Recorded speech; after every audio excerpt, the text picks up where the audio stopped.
Les dossiers s'entassent dans le bureau de Laurent Inker. Avocat spécialisé en droit de l'Union européenne, il plaide régulièrement à la Cour européenne des droits de l'homme pour défendre les intérêts de ses clients étrangers. Violation de la liberté d'expression, de réunion, non-respect du droit humain. Les atteintes sont multiples. Chaque année, plus de 50 000 nouvelles requêtes sont portées devant la Cour. Pour l'avocat strasbourgeois, son prochain combat concerne les intérêts d'un ressortissant polonais. Alors ici, nous avons un dossier qui nous a été envoyé par un avocat polonais.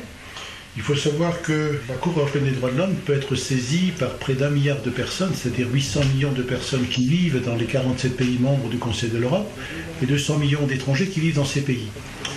Ce dossier polonais concerne un problème important qui est la spoliation des Polonais par le régime communiste. Et après la chute du mur, il y a eu toute une avancée pour restituer aux anciens propriétaires les biens qui avaient été confisqués ou qui avaient été nationalisés. Une affaire qui dure donc depuis plus de 20 ans.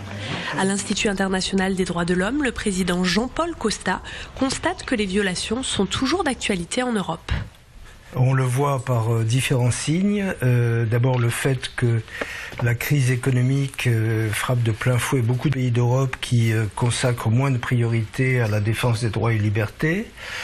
Le fait qu'il y a malheureusement des pays en Europe qui se combattent. En 2008, c'était la Géorgie et la Russie. Actuellement, c'est d'une certaine façon la Russie et l'Ukraine.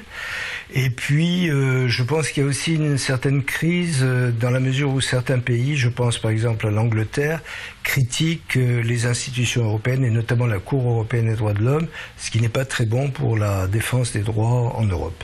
Mais l'ancien président de la Cour reste optimiste sur la prise de conscience des différents États européens, une route qui risque cependant d'être encore longue.